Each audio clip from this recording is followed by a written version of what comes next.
Welcome to this edition of Morgan the Ask For podcast. I'm Ryan Morgan with Trevor Voss. As always, thanks again for tuning in. Thank you to Steve Shetler Media, all the sponsors there, DB Landscaping, Home Plate, Sporting Goods, or Sports Cards, and then, just everybody that listens to us and everybody that watches us.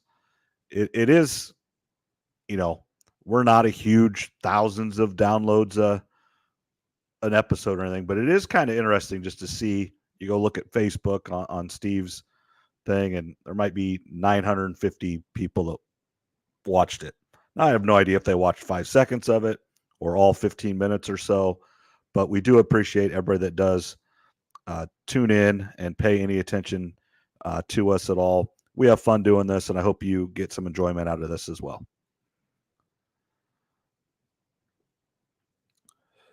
A big thanks to all the listeners, Steve Shetler, Dan Bryce for helping sponsor us, all that. It's interesting to, like you said, whether they watch 5 seconds or listen or watch the whole thing, regardless, appreciate people taking time out of their day if they do listen. This is a little bit of the dead time of year, and for the last several years, we've kind of taken the summers off. But with Steve allowing us on his site and everything, we do want to produce the content weekly. And just for everybody to know, when you do listen to this on Thursday, we are recording this on Monday, June 3rd. So if something would happen, we're going to try to make this a little bit evergreen, as they say, to kind of make it. But because really the number one topic is going to be the Cailtin Clark. I'm going to call it an incident and a situation going on in the NBA, because it's not just what happened. It's ongoing, and they're going to have to make some decisions or come out and publicly say some things. They've got a potential nightmare on their hands. We've talked about this. I've watched almost every Fever game except for if I've been doing something. But if I'm at home and I'm not doing anything, I try to watch the game. I'm not, I even watched it on my phone. I can't remember where I was at. I was even watching it on my phone a little bit the other day. I was not able to watch this weekend's games. I was in Des Moines all weekend with my son Tyler playing baseball. So the Sunday game where she went 1 of 10, I did not see any of. I did see a little bit of, I think was it Friday night, I think, with the Sky? It was Saturday because they played back-to-back. Yeah, Saturday at 11, yeah. So I was able to watch some of that in between some games there. So I watched some of it, but I did not watch the whole game live or anything. I'm sure everybody that listens to this have watched it or seen the highlights. And this is not new. She is getting manhandled physically every game. And they are not calling it. She's getting checked. She's getting more than normal. Now, there are some screens that are being set that are extra hard, but that's basketball. Now, we're going to get to this in a little bit. I think her teammates have a huge responsibility in what's happening to Cailtin Clark, and they are not helping it at all. And that's a conversation we're going to have a little bit. But she essentially just got, you can see that girl, and I'm not going to, her name is hard to say. Her last name is Kennedy, but her first name's kind of a different, it doesn't look that hard, but that's not how I would say it, and what it really is different. You can see exactly what she said to her, reading her lips, and it's not nice. And then she just essentially hip checked her. I mean, there's no other way of saying it. The ball wasn't even in bounds yet, and it was not called a flagrant foul, and it was not upgraded during the game when they went and reviewed it. It was not upgraded. Now, the WNBA did come out and upgrade it after the game. And they fined Angel Reese and they fined the Chicago Sky because of the media response to it. So the WNBA did a little bit, but they did not do enough. And then she comes in and Sunday, and they won the game. So for their second win, they won by 1 point. So they're feeling good. And then Sunday, they go play the Liberty, one of the best teams in the league, and get beat by 40 or 50. Worst game of Cailtin Clark's probably career ever. 1 of 10. She is mentally and physically done right now. Whether it's just too much too soon, it's fine. She's finally starting to crack under all the pressure, and it's all of the above. It's the soup. It's everything, and it kind of. I hope that coach, they don't play till Friday. I don't think, gave them today off, tomorrow off, and then come back Wednesday, or at least her. I hate like the special treatment and stuff, but I hope coach or the GM or somebody said, get away. Don't touch a basketball. Don't come in here. Now, if she is a little bit hurt, which she has been getting beat up, then you need to take care of that stuff. She has to do that. But truly mentally and physically on the court, get away. And then come back on Wednesday, practice a couple days, and we'll go. That's the initial reaction to this from me. How about you, Trev? Initial reaction when it happened, I didn't like it. And I've got three different avenues I'll go down on this, I think. The first, watching it live, I'm like, well, that's probably got to be a technical. And when you watch the replay, you combine the shove and then what she said. We won't say it on here. We'll keep it clean. But anybody that saw it, we know what she yelled. And there was a ref within 5 or 10 feet. So the ref had to hear it. I mean, come on. It should have been a technical in the real time. That's probably my biggest problem. Now I see a lot of people saying she should be suspended or thrown out of the league. That's way too far. And I'm sort of talking out of both ends of my mouth here because I did say multiple times how the WNBA does have to protect Cailtin Clark to an extent. And this is probably the line about as far as you want to see things go. But I will say this, every sports show today, they led with this incident, or it was one of their main 2 or 3 topics. First of all, Monday sports shows are left for football, whether it be the NFL or college, some NBA, an occasional MLB story, or some sort of controversy. That's what Monday leads are about. Not WNBA. So, in a way, this sort of reminds me of the Angel Reese incident in the national championship game, where this is actually one of the bigger moments for women's sports. We don't want Cailtin Clark getting pushed from behind. I've said that's not good, but it's drawing a lot of attention to the league. And again, this girl, I don't think she should be suspended or thrown out of the league. That's way too far. We've seen way worse than this in the NBA. You grew up with seeing some of the 80s and 90s basketball. I did a little bit, especially with Jordan's Bulls. And all people tell me about how great it was back then, back when men were men, the bad boys of the Detroit Pistons, all those guys. And I think one of the things that we're not used to seeing is women doing this to each other. When the guys do it, it's okay, and it's we romanticize about it, but when the women do it, it's not. And I almost wonder if there's a little bit of that going on. Remember, this is practice, of course, but Michael Jordan punched a teammate a couple years ago. Draymond Green punched a teammate in practice. I think it was Thomas Jones, one of the really underrated running backs of the league, punched Geno Smith back on the Jets, broke Geno Smith's jaw. So this wasn't over the top, in my opinion. Does the NBA have a problem? Like you said, yeah, potentially a little bit. It needs to be addressed, but some of this going back and forth, a little bit of chippiness, it gets headlines. So that's the silver lining in it, I guess you could say. And I 100% agree with you. We are not used to the women's side of this. And for being a Monday, you're 100% right. Usually it's football. We're outside of football right now. There was no basketball. There was no NBA playoffs because both series were done early. And there was only one hockey game. So it was the WNBA's weekend to shine. And it did shine, but maybe for the wrong reasons. But sometimes any publicity is good publicity. It doesn't have to be good publicity. And then also, we've came from 1993 or about 1990 to 93, with the end of the Bad Boys, to now. Basketball has changed. They do not play physical in the NBA, and that's honestly, there's some you watch it's not physical anymore. They let them do whatever they want. They score, the Pacers average 125 points a game. That's just how they play. And that's how the rules govern it. They don't call travel. They don't call anything. It's all offensive, And it's for check. more I mean, points. Yep, they don't call it. And the NFL is the same way. Every rule change is to help the offense. They do not help the defense at all in any rule changes in any sport anymore. Baseball, they don't want the 1-0 games. That's a great game. I love a 1-0 baseball game, but they don't want that. They want the home run. They want the Sports Center highlight. That's just what it is in today's sports. And I think what's a little bit of this is just the WNBA.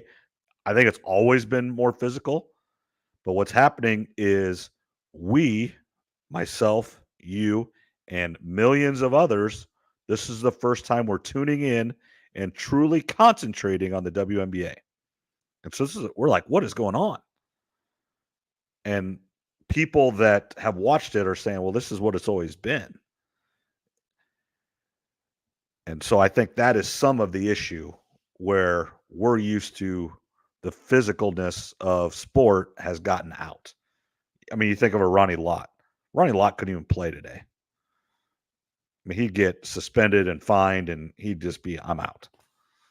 But we all loved him in the early 90s. Absolutely. Ronnie Lott I think he's one of the two best safeties of all time, him and Ed Reed. But you're right, he played a different game. He was an intimidator. He would lay you out. So I think I've seen some clips come up too on Instagram and stuff. I've seen some fights. Candace Parker's rookie year, there was a big brawl, kind of way worse than what happened to Cailtin Clark.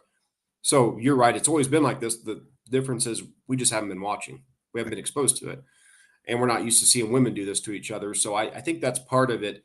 Going to her teammates, as you mentioned in your opening dialogue there.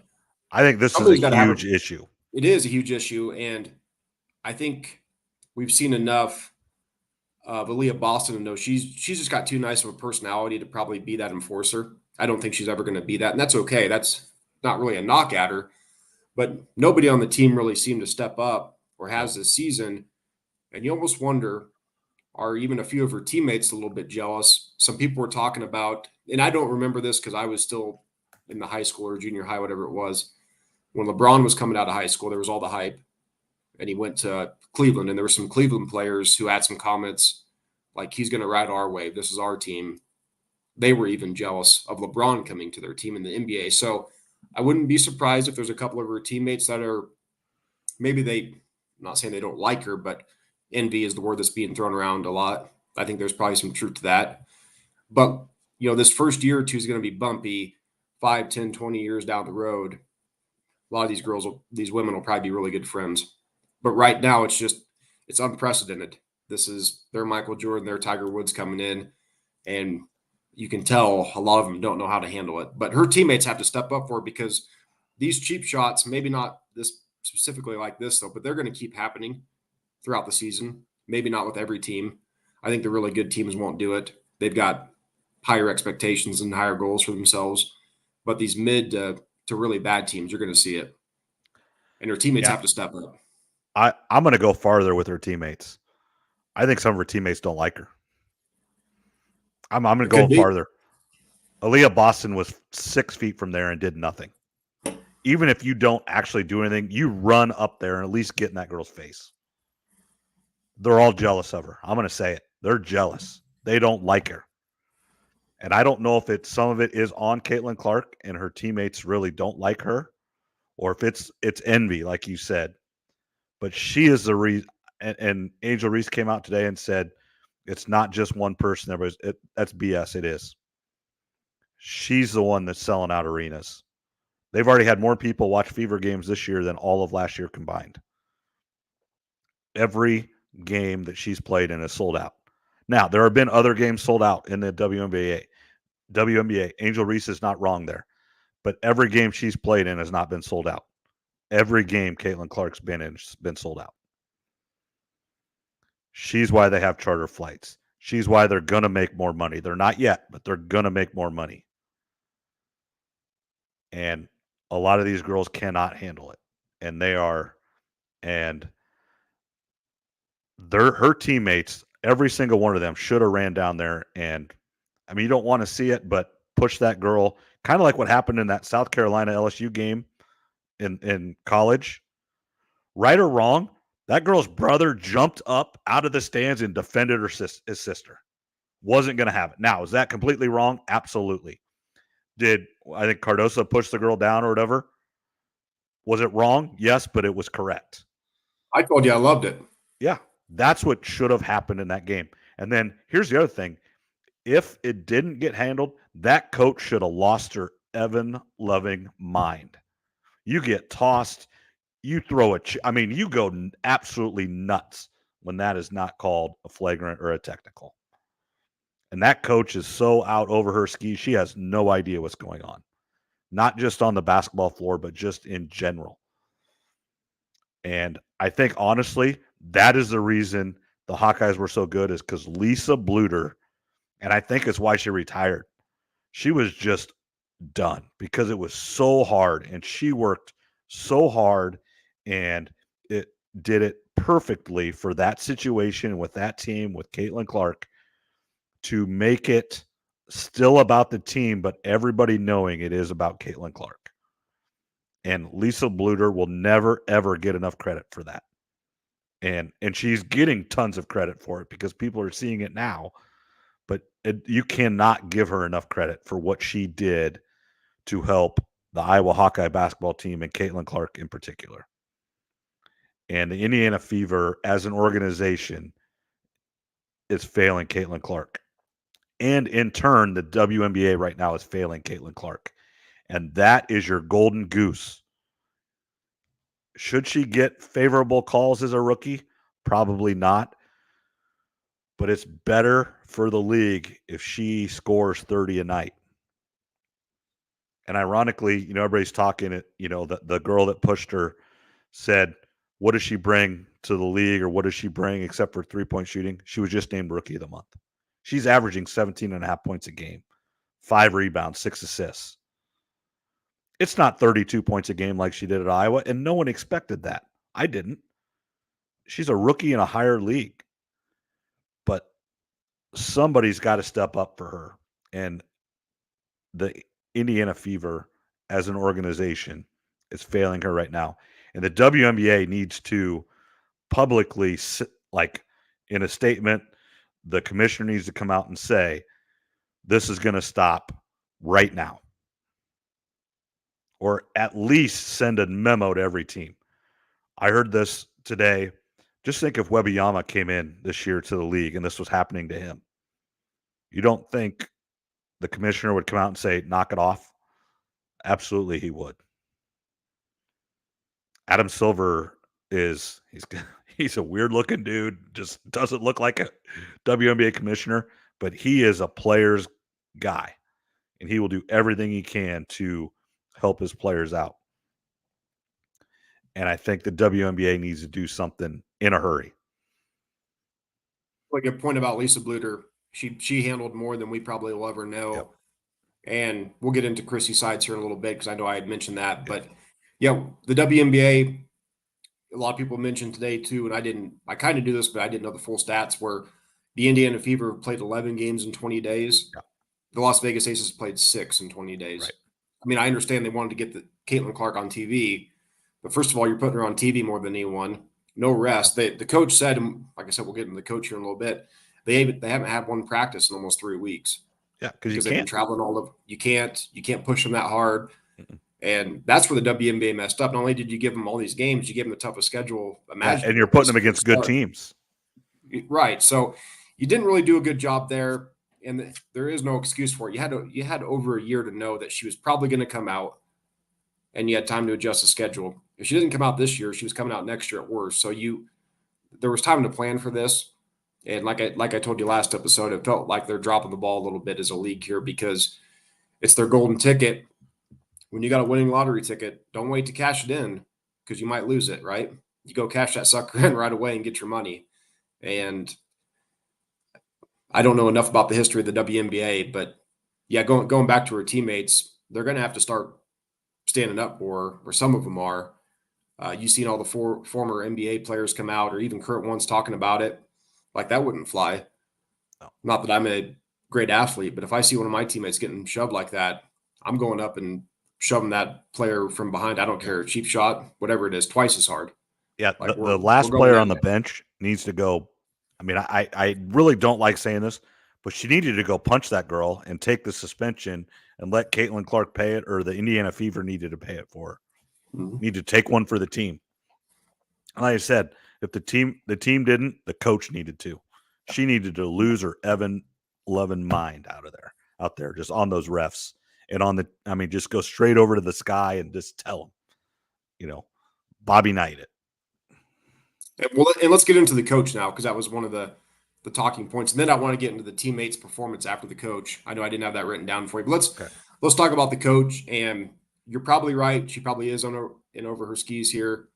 Everybody's saying she needs to get fired, and I'm fully aware and I fully understand she might not be the right coach long term. The problem with just firing a coach, and I've seen it in the NFL for a long time. Let's say they give her 5 more games and they fire her. What's going to happen? Well, they're going to name an intern head coach, probably somebody that's already on the staff. They're going to coach the rest of the season. They're probably going to finish with a bad record. After the season, what are you going to do? Go find another head coach, a big name. So in 12 months, Cailtin Clark's going to be on her 3rd different coach. Yep. That's not a recipe for success typically. Nope. And what happens if you give that coach 2 years and it doesn't go well? Now all of a sudden, Cailtin Clark's going into her 4th season. That's her last year under contract of the Indiana Fever, and she might be on her 4th different head coach by then. And if that's the case, she's not re-signing with Indianapolis. I would highly doubt. So you're going to lose her. So it's easy to say fire the coach. I get it. I mean, she might not be it, but you better have a plan. You don't just fire a coach for the hell of it because the fans are yelling. And the GM for the Fever, she came from Seattle, and I think she won a couple championships there, or at least one. I think they had back-to-back picks back in the day. So I assume she knows what she's doing. But all the fans love to scream fire the coach. Like I said, I'm fully aware she might not be the right one, but you better have a plan in place, because if you don't, you could be on coach number 3 or 4 before Caitlin's even played out her contract, and that's a real problem. Yeah, she's in over her skis, but I 100% agree that just firing her right now is not the answer, because they're just not good. I think they need to make a few transactions. I don't know when the trade deadline is. I don't know how they cut. Hey, real quick, I actually forgot to look it up today when I was driving. I meant to look it up when I got to the hotel here. Does the WNBA even allow trades as far as players? I have no idea. I don't either. That's something I don't know. I was wondering about that. It must be easy to cut people and sign people, because there's a lot of people, like there's been a lot of Iowa State when, like Ashley Jones, she'll be on a team, cut, go to a different team, cut. I mean, well, and then you look at get off topic a little bit, but kind of, Kate Martin has established herself with the best team. And we talk about this in the NFL situation with quarterbacks, the fit. Kate Martin is in the rotation playing meaningful minutes for the best team in the league because she's a really good player, but she got in a great situation. And they cut their 1st round draft pick, who was not that far behind Cailtin Clark in total points scored in basketball, in women's basketball history. I think she's top 5. They cut her 3 weeks in. Yeah, Kate's doing good. It's almost a bad look for Indiana, because I think Indiana passed on her with their 2nd round pick. Yeah. And people were saying you got to draft Kate Martin. And I thought, I don't know, it might be good for them to go their separate ways. Well, maybe it would have been good if they would have taken her, looking back on it, hindsight. But fit matters.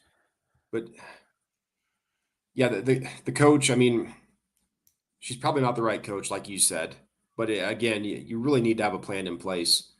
And, was there anything else you had on the coach, specifically things you're seeing? Or I think more than, I don't even care about the in-game basketball stuff. I think it's everything else. She's not, the team doesn't look organized. In the situation that happened, they're not together. Whether it is Cailtin Clark just kind of being hard to deal with, and she might be. I have no idea. I don't know Cailtin Clark to anybody. I've never met her. I've never seen her. I have no idea. But it's not kind of the old age saying, bad teams, no one leads. Good teams, coaches lead. Great teams, players lead. Well, that's a bad team. No one's leading right now. Yeah, and you can see it. Like I said, if the coach would have lost her mind and got a T and whatever, then she's leading. It's not a great team, but at least she's leading. But the players didn't lead in that situation, and the coach didn't lead, so no one's leading, and that's why they're a bad team. Yeah, they just took it. Cailtin went to the ground. They just took it, and that's not that you can retaliate every time, but they're going to have to retaliate. I think you needed to in that one. In that one, no, I agree in that one. You're going to need to, though. And now everybody in the media is calling them out, and rightfully so. So they have to hear it for sure. They definitely hear it. Speaking of the Fever, the coach, and then we'll get into the players a little bit. Their next 9 games are pretty favorable now, if you look at their schedule. Yep. So you got to give sides the month of June, like I text you. Yep. You got to give her this month at least. See how they do. They're going to play some more teams that are closer to their competition, because when you watch that game Sunday night, that was like watching Alabama play Vanderbilt. Yeah, they're in the same conference, but it's 2 different teams out there, and you could really tell that. So I think they've got some winnable games coming up, and what happened Saturday, and then Caitlin's performance Sunday night. I was texting somebody. I think this is the lowest of the all-time lows it's going to be for her. I think it's only going to go up now. This is, like we said, 11 games in 20 days. This incident, her worst shooting performance probably since she was even able to shoot a basketball in her life. So I think it's going to get better from here. This is the lowest it's going to get. It'll start to slowly get better now. I 100% agree. It's too bad I had to come to this, but the WNBA and the Fever organization and her teammates need to help her out. And unfortunately, and you had it's jealousy, it's envy, it's rearing its ugly head right now. It is. And let's talk about her teammates' just performance on the court playing basketball. And Caitlin's actually, she hasn't shot the ball real well herself either. So no, she's shooting like 30%. So, and that's she's not totally. Yeah, we have to, if we're going to criticize them, we have to criticize her too from just a pure basketball performance. But one thing I've noticed, a couple things. Some of these girls, when I'm talking wide open, I'm not talking when they're heavily contested, and they get a wide open 3 or wide open shot anywhere, they're lucky to hit the rim. I'm talking air balls and bricks. And the difference is when so bad. I'll send you a highlight of Caitlin's teammates missed 3 open layups Saturday against the Chicago. I mean, wide open. It's like a 10-second clip. I'll send it to you. It's kind of funny, but they miss wide open shots. And the difference is when the women at Iowa, Kate Martin, Gabby, Sydney, McCabe off the bench, when they had an open look, you expected the ball to go through the hoop. When I watch these girls shoot the ball now, I was texting someone this yesterday. I said, I just hope they hit the rim. Just get a piece of the rim. I mean, these shots are god awful. It's that bad. I mean, they could barely hit the backboard, and they're wide open. And again, I'm not talking heavily contested shots here. I'm talking where you have 2-3+ feet of space, as open as you're going to be in professional basketball. And they don't come anywhere close to hitting the rim. I think Saturday or Sunday, I heard a stat that the Fever led the league last year in missed open shots, whatever that means technically. And this year they're leading it again, which isn't a surprise if you've been watching them. So, and even Caitlin's missing shots that we're not used to seeing her miss. Part of me jokingly thinks it's a weird basketball, but the flip side is the really good teams in the league, they're making their shots. So it's not the basketball, even though I don't like the way it looks. Yeah. No, I noticed that too. And I think they take just some bad shots in general. That's where a little bit of the on-court coaching isn't great. But that's not their biggest issue. They're just not very good. And there's a reason they've had the number 1 pick the last 2 years, and they're well on their way again. So I don't know if it's a money thing where they're not able to go sign free agents, or like you said, I don't know if you can trade. I don't know what you do or how you do it to get your players besides the draft. I have no idea.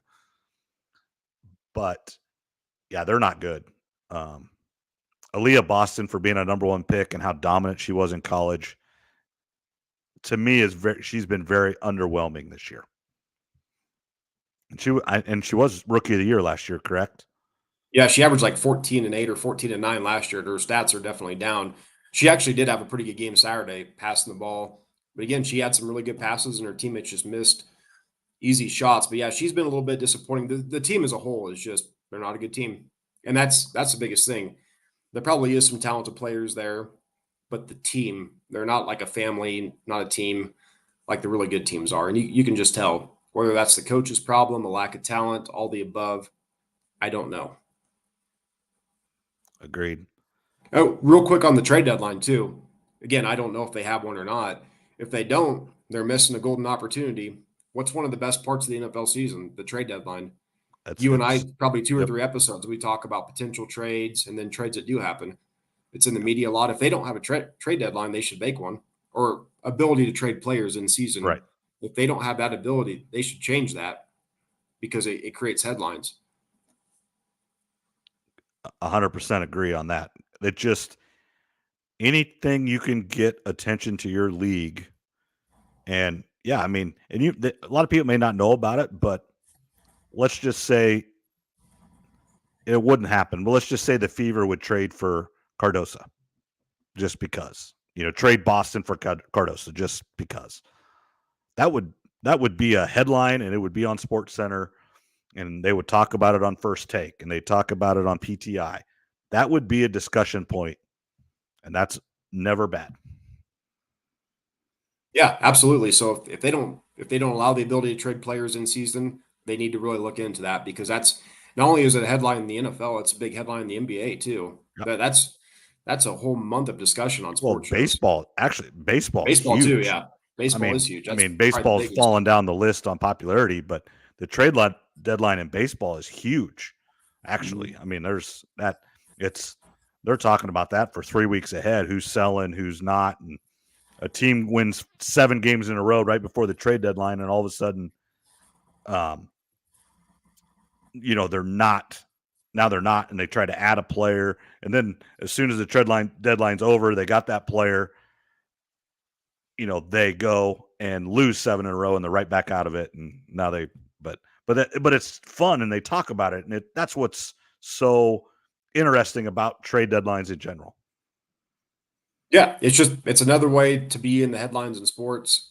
This incident that happened over the weekend, it's you don't want that, but it does have them in the headlines. So, for right now, it's got them in the news. So there's a lot that the WNBA has to do to improve, whether it's changing some rules, trade deadlines, figuring out scheduling conflicts, adding new teams.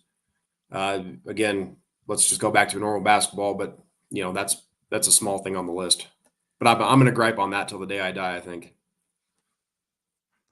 All right. Next on our list here, I think that's, we've 33 minutes on the WNBA. That's pretty good. Not bad. All right. Kind of in the same vein, and they're actually playing in the gym that the Connecticut Sun play. Iowa State will be going to UConn December 17th. Iowa State, obviously UConn's going to be one of the favorites coming in. South Carolina, I would assume, will be number 1 again. I'm not 100% sure who they lost and who's coming back out of that team. But Iowa State, I believe, will be about a top 10 program when the preseason polls come out, which is who cares? But it does matter when they play December 12th or December 17th. If they have number 8 by their name and UConn's number 2, that's a big game. When they play in March, if they play, whatever they have. But it is a big game in December in Connecticut, not in stores, but at Mohegan Sun Casino where the Connecticut Sun play. So it's technically a neutral site game, but not really. Not really a neutral site, but sort of technically, like you said.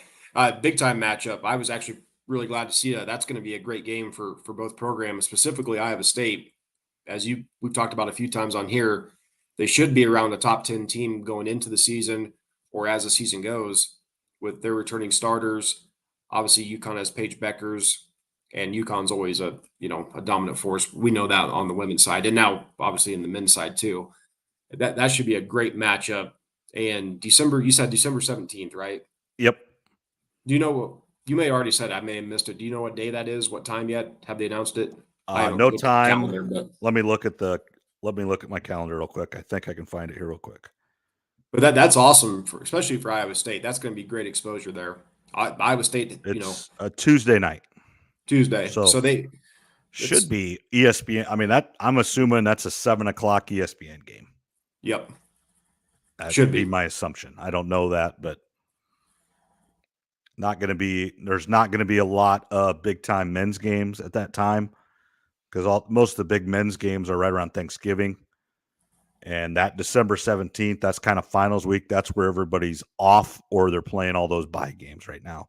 Because if you get, they're going to have the Christmas week about off. And then right after that, everyone starts their conference games now because they've got to play them early because now they're all playing 20 conference games because their leagues are 16 or 18 teams now. Is that before the college football playoff starts? I don't have Yes, the the football playoffs start on my birthday, the 20th, and then the 21st. Because the 21st is I think there's one or two playoff games on the 20th, which is a Friday, and then there's 2 or 3 again on Saturday, and that's going to be the big deal is the playoff games versus the NFL on that Saturday, the 21st. Is who's going to win? They should who's going to win that those? should be a standalone game then, like you said on ESPN right. or whatever. Yeah, I'm assuming that's ESPN. That'll be Rebecca Lobo and Ryan Sukoko, or however you say his last name. It'll be Holly Rowe on sideline. I mean, I would assume that's going to be as big a game as you could get that night. Yeah, I like those announcers, by the way, just randomly. Right. Like, I got to know them a lot watching Iowa the past couple of years, and then they do some of the WNBA now and stuff. So I think that's a good team, but you're right.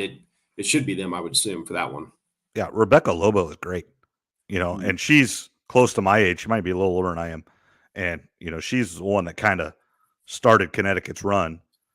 And then it's just continued from there. And she's one that she had an okay WNBA career, but she wasn't phenomenal. And she was all everything in college.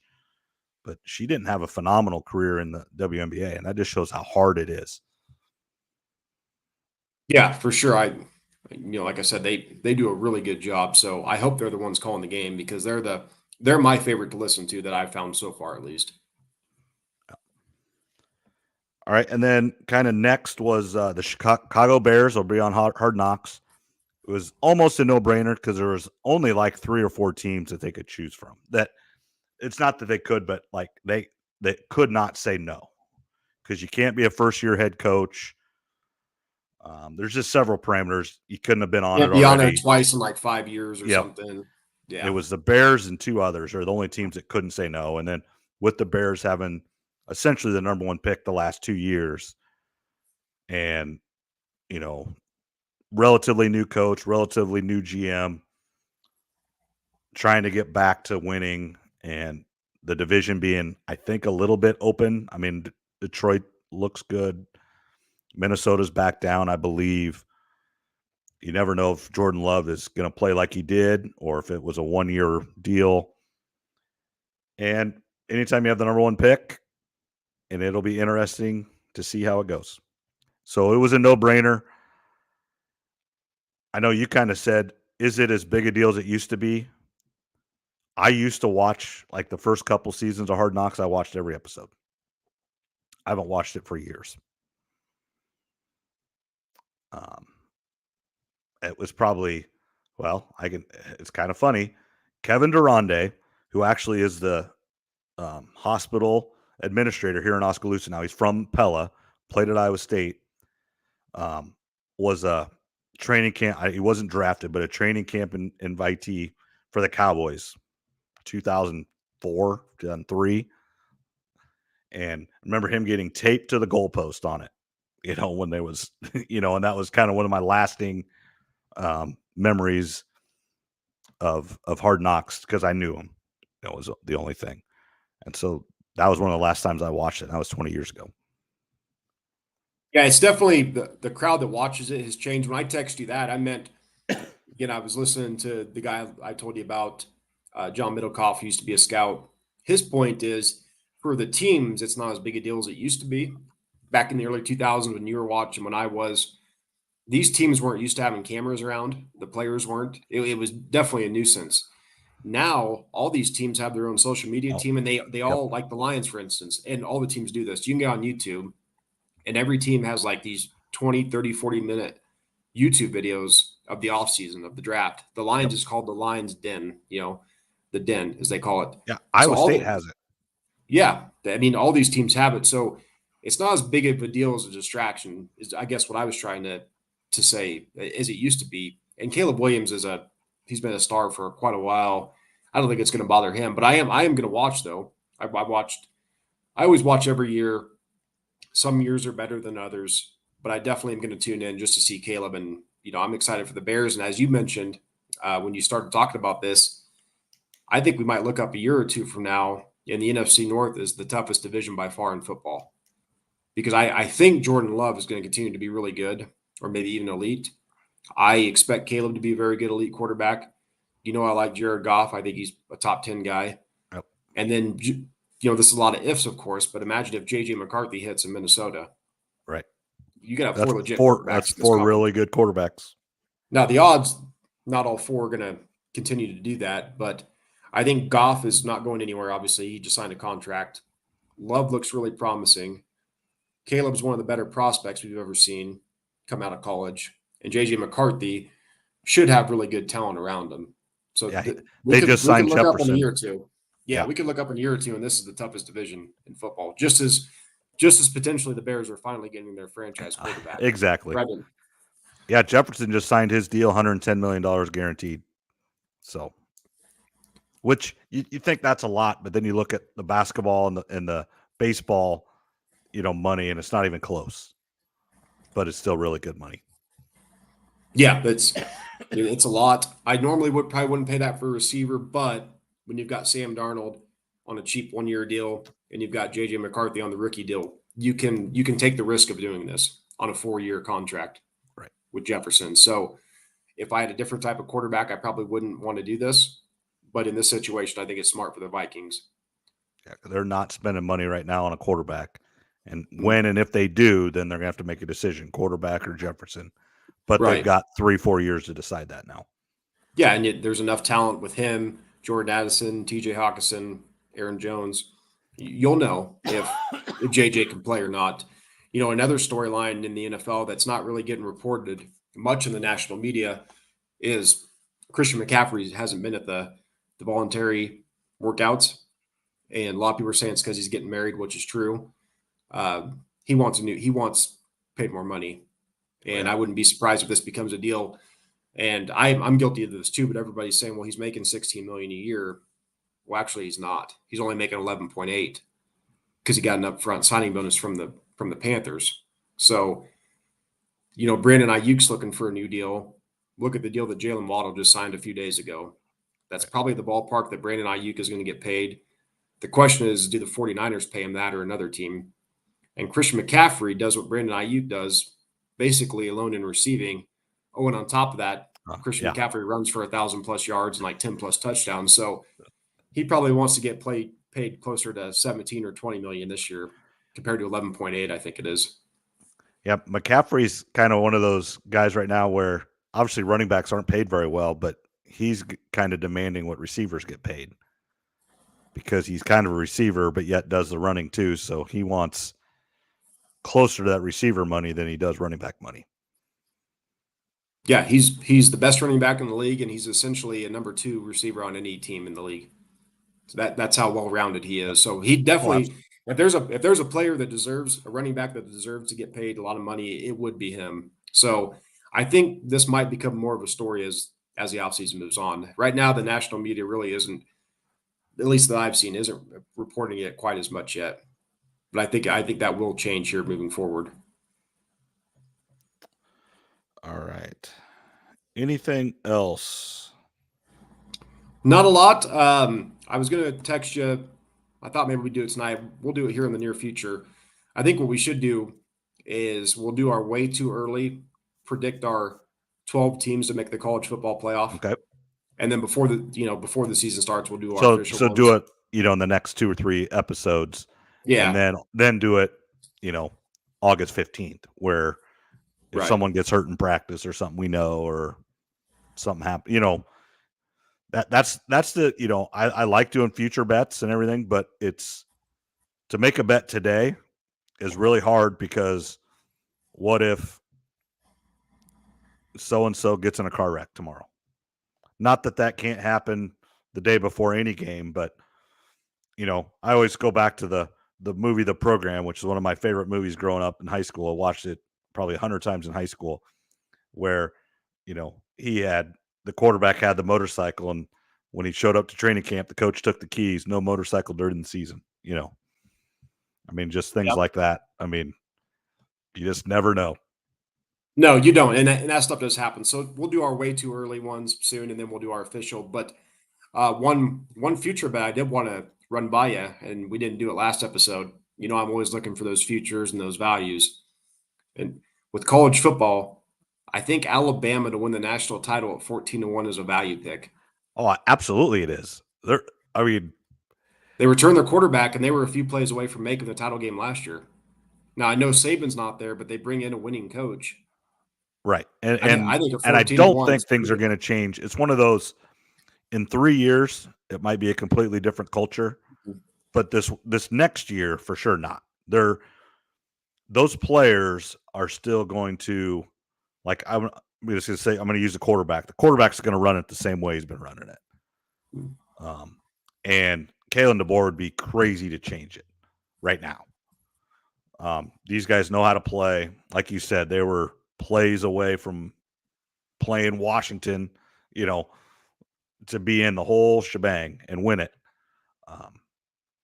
Yeah, you don't want to change a whole lot. That culture is set. You're there to tweak it. There's things that he wants to do a little differently, and that's fine.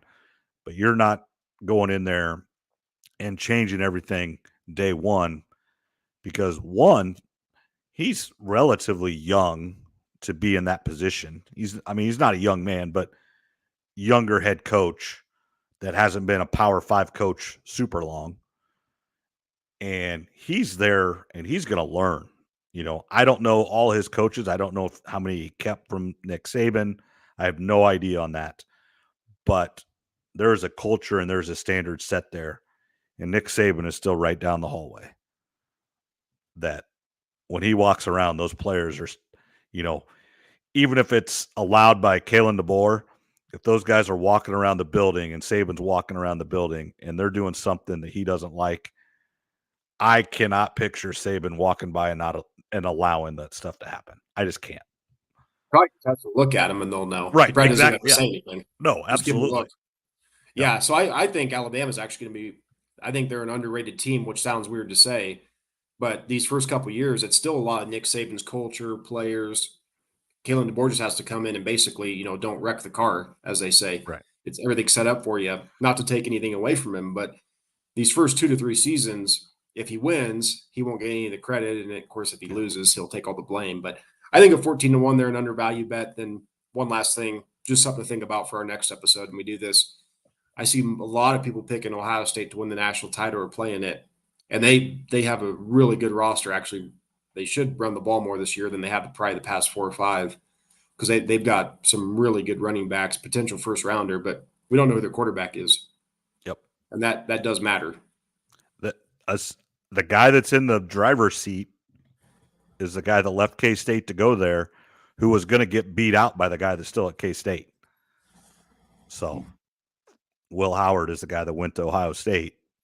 But Will Howard was hurt for 2 or 3 games, and Avery Johnson played really well, an elite athlete. Will Howard might not have started at K-State, but he might start at Ohio State. That's what's crazy. Yes, I mean, they definitely should be one of the favorites, but I kind of like Georgia, Texas, and Bama right now, with Ohio State in the mix, of course. But anyway, just some stuff to think about for next episode. I think we should do our way too early, pick the 12 teams that we think are going to get in, and then we'll do our final ones before the season actually starts. Nope, sounds good. All right. Thanks, Trev. And again, for those of you that, kind of listen, this is a Monday night, not a Wednesday night. So if you are, you're used to seeing this on a Thursday morning or whatever, it will be out a little bit early this week. And it is Monday night. So if something happens Tuesday or Wednesday, obviously this episode will not cover it. So again, thanks everybody for tuning in and watching and listening. And we'll talk to everybody next week. For Ryan Morgan, I'm Ryan Morgan, and for Trevor Voss, we'll talk to you next week. Thanks, everyone. Good night.